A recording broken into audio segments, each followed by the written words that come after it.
Voilà, Moulin de Moulin. Là, j'ai été à l'école à Rouillac.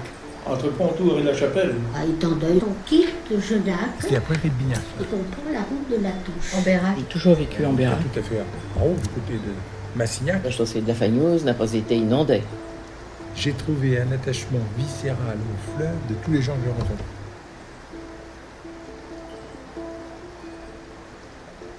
Ah ben c'est la Charente, c'est mon pays, quoi.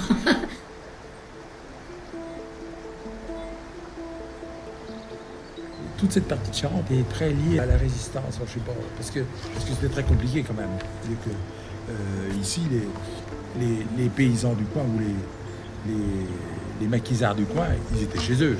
Vous vous rendez compte, les rivières, les trucs comme tout, ils étaient chez eux, alors que c'était des prés. Ils étaient chez eux, parce qu'il y a des... je ne sais pas si vous avez vu ici, les milliers de petites îles et de bras qu'il y a partout. Ils étaient chez eux. Ils partaient en vitesse et ils descendaient toujours par l'eau, comme ça il n'y avait pas de traces. Et ensuite, il avait une barque qui l'attendait, il s'en allait dans les îles, là il était à Troumab. Dès le début de la résistance, il a décidé de s'impliquer dans la résistance. Et c'était un endroit, le moulin, comme Bignac, très propice à ça, il y a énormément d'îles, donc c'était très facile de faire de larguer des choses, mais il fallait les récupérer. Bon, ça dépendait si c'était accessible par terre, autrement les bateaux, des barques plates. Le parachutage avait lieu là, dans notre Charente, pour que les gars puissent éventuellement s'arriver à Charente. Parachutage de matériel, mais aussi beaucoup d'hommes, d'anglais. Et là, il y a matière à raconter. Une fois, pour la petite histoire, il revenait de Sorbivier avec une tanche. Et on est venu nous prévenir de partir en vitesse. Et cette tanche, c'est un poisson qui ne meurt pas tout de suite. C'est comme les anguilles, ça vit hors de l'eau pendant une demi-heure ou autre. Et cette tanche qui s'asphyxiait, elle est sortie de son pain de salade, a sauté sur le plancher, elle faisait du bruit. Alors il disait, mais voyez bien quelqu'un, puisqu'on l'entend marcher. Et c'était la tanche qui sortait du panier. Ouais. On avait fait des œillettes, comme ça on avait de l'huile.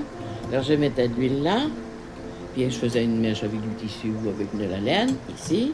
Ben je maillotais, notre chambre était là, il y avait deux chambres. Alors je l'accrochais, c'était un lit en cuir, j'accrochais ça, et même je lisais à la lueur de mon chalet, ça fumait avec ça.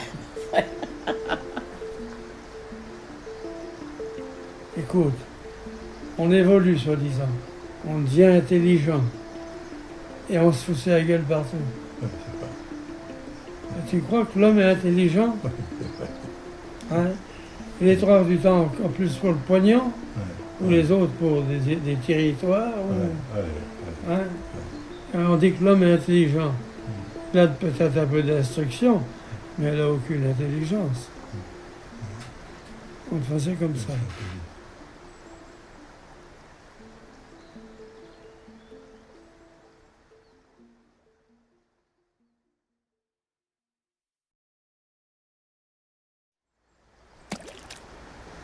C'est un grand amour, pour ainsi dire. Hein. C'est la Charente, je me vois difficilement partir à côté d'elle, parce que c'est une vie. C'est un fleuve magique. L'eau a beaucoup d'attrait. Il y avait une poésie, il y avait un aspect romantique. On peut qu'être séduit par le fleuve. La plus belle rivière de France. Quand on me parle de la Charente, moi, je ressens une vibration et une espèce de fusion. Nous sommes à l'image de notre fleuve, c'est-à-dire nonchalant.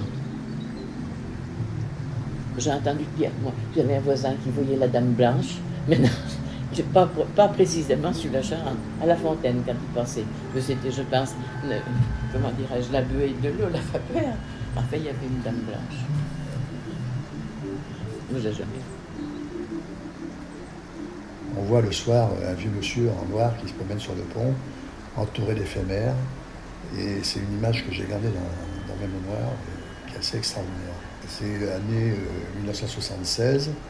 Le pont de Mans est couvert d'éphémères, parce que les éphémères sortent vers le 20 août, entre le 15 et le 20 août. Et donc, les éphémères ne vivent que quelques heures. Et alors, à l'éclosion, il y avait des lampadaires sur le pont, et on voyait ces éphémères qui venaient tourner, mais par milliers, par dizaines de milliers, et qui formaient une couche uniforme sur le pont, de plusieurs centimètres. Et aujourd'hui, il n'y a plus d'éphémère. On ne voit plus aucune éphémère.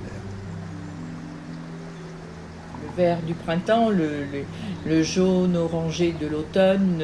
Là, en hiver, c'est encore une autre vue. C'est magnifique parce qu'on a l'impression qu'elle est noire. Alors, c'est un lacet noir qui se développe là parmi tout ce blanc. C'est très très joli. C'est vraiment l'existence magique de l'eau et de notre petit Nil, on pourrait dire. Un petit Nil qui a toujours été gai. C'est super.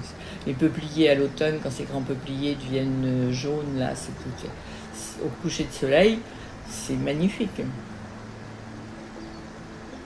Il y a toutes sortes de légendes qui existent. Il me disait surtout, le soir, ne va pas au cul de chaudron.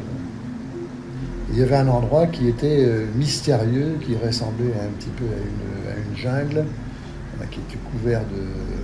C'était un trou d'eau, un grand trou d'eau très profond, qui faisait 5 ou 6 mètres, et une vingtaine de mètres de diamètre. Et là, il me disait que c'était profond, qu'on n'arrivait pas à en toucher le fond, même quand on lançait une pierre avec une corne. Et qu'il y avait des choses mystérieuses qui se passaient là,